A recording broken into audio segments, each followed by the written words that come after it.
Have you ever seen an ISO certified sticker on a company's door, but inside the processes are a complete mess? Developers are burnt out, releases are delayed, and the quality manual is just a PDF gathering digital dust. Why does this happen? The answer lies in Clause 5. Most people think ISO is for auditors, but Clause 5 is actually for leadership. If leadership doesn't own quality, the system becomes a zombie QMS. It looks alive on paper but has no brain. Today, we are deconstructing the leadership and commitment requirement, not just as a checklist, but as the secret engine behind successful IT and product organizations. So I welcome you all to the Quality Quest TV. Before we dive into the real world audit mistakes, we need to understand the structure of Clause 5. Clause 5 isn't just one paragraph. It's built on 3 pillars. The first pillar is leadership and commitment. This is where top management takes the driver's seat, not just for approval. It includes accountability for the QMS and customer focus, that is, ensuring the customer's needs are the priority. The second pillar is quality policy. This is the organization's constitution. It must be established, communicated, and understood. If your team doesn't know what the policy is, it doesn't exist. And the third pillar is the organizational roles and responsibilities. This is the org structure. Leadership must ensure everyone from the CTO to the QA engineer knows exactly what they are responsible for. Now that we have understood the 3 pillars of Clause 5, it's time to unpack the first pillar in detail. Clause 5.1, that is leadership and commitment. This is where ISO puts responsibility squarely on top management. In a modern IT environment, leadership commitment isn't about signing a paper once a year. The myth is management signs the policy, audit passes, and everyone relaxes. But the reality is leadership should actively connect quality with business goals. For example, if your leadership says, we want faster delivery, but your quality policy says 0 defects no matter what, you already have a conflict there. Clause 5 requires these to align. If your developers have to track work in Jira as well as another separate Excel just for quality compliance, your leadership has failed Clause 5 again. Real leaders ensures the QMS is part of the workflow, not an addition to it. Let's pause here for a moment, because this table explains why most organizations struggle with Clause 5 even after getting certified in ISO 9001. Clause 5.1 is not about documents. It's about leadership behavior. What you're seeing on the screen is the difference between doing ISO for compliance and using ISO to run your business better. Let's start with the checklist approach. This is where many organizations get stuck. Service organizations first. Leadership doesn't even know what the current SLA is or what CSAT targets are for this year. Quality exists but only on paper. Now look at product organizations. Management says we are agile, we don't need ISO processes. But what actually happens is there is no clarity, no consistency, and no connection between quality and delivery. This is exactly what Clause 5 warns us about. And here's the truth. When leadership treats quality like a checkbox, the team treats it like a burden. Now let's look at the quality quest approach. In service organizations, leadership can clearly explain our 99.9% uptime directly supports our 2026 growth strategy. That's not a metric, that's a direction. In product organizations, leadership ensures the definition of done includes security, scalability, compliance. So quality is not an afterthought, it's built into delivery. This is what Clause 5.1 is really about. Leadership must take accountability, align quality with business goals, and make sure QMS is part of daily work, not extra work. If your team needs a separate Excel sheet just for quality compliance, then leadership has already failed Clause 5. Quality doesn't come from documents, it comes from decisions. Now let's talk about clause 5.1.2, customer focus. In IT, this means identifying risks before they hit the user. Think of a cloud kitchen. If leadership ignores temperature control, food safety is compromised.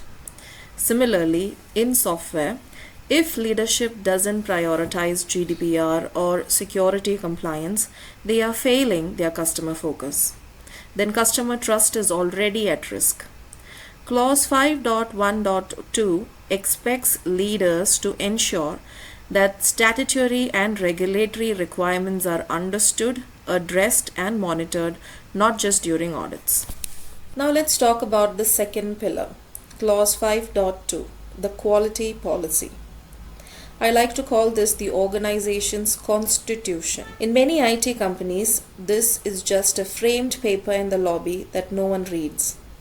But ISO is very clear about two things here.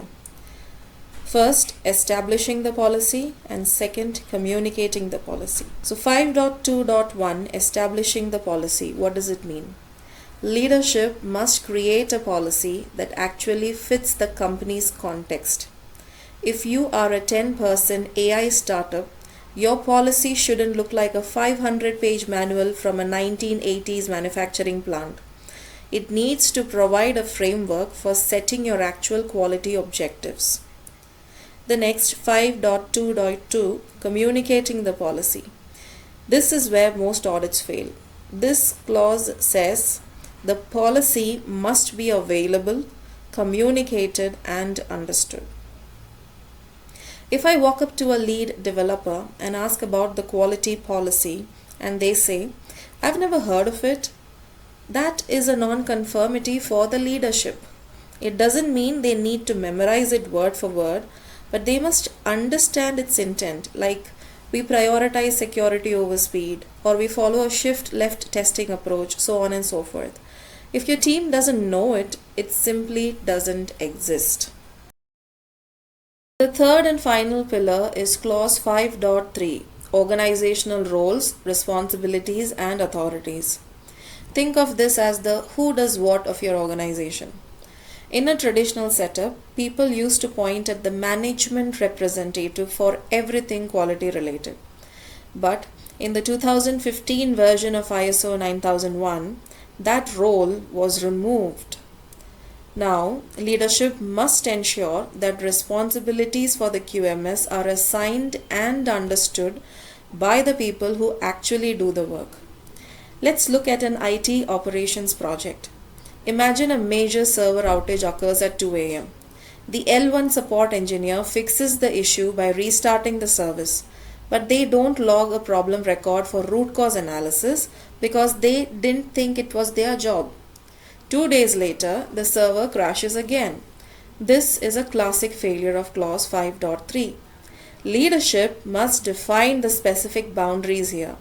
L1 support responsible for the restoration of service. Incident manager responsible for reporting and ensuring the QMS process is followed. DevOps lead gives the authority to change the infrastructure to prevent recurrence. If these roles aren't clearly assigned and communicated by leadership, quality becomes a game of finger pointing during the next root cause analysis meeting. Clause 5.3 ensures that in the heat of a production crisis, everyone knows their exact lane. Now let's look at a safe environment, scaled agile framework environment. Many leaders think agile means everyone is responsible for everything. But that is the fastest way to fail an ISO audit. Clause 5.3 requires management to ensure that specific roles in the agile release train have defined authorities for the QMS. The release train engineer, they aren't just a super scrum master. Under clause 5.3, leadership must give them the authority to ensure the art follows the defined QMS processes and reports on its performance. The product manager, they are responsible for ensuring that quality objectives are prioritized in the program backlog. It's not just about features, it's about compliance too.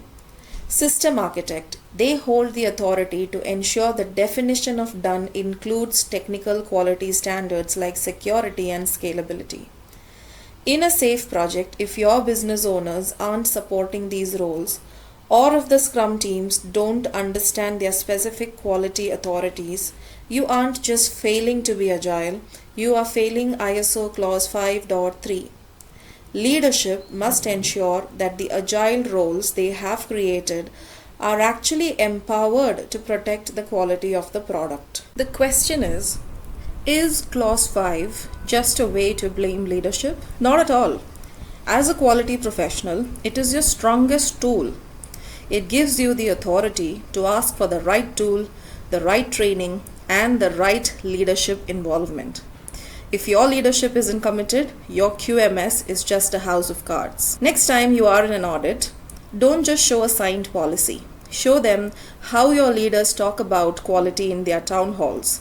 Show where quality shows up in decisions. That's when you move from being a compliance officer to a business partner. If this helped you think differently about ISO 9001, share it with someone who needs to hear this. And if you want to move beyond checklist compliance, subscribe to Quality Quest TV. Let's build processes that actually work. And in the next video, we'll move into something even more practical.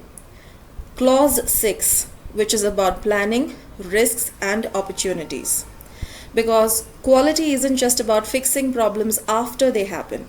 It's about seeing them before they hurt your people, your product, or your customers. If Clause 5 gives leadership a voice, Clause 6 gives that voice direction. We'll talk about real risks, real decisions, and how planning can actually reduce stress instead of creating more documentation. I'll see you there.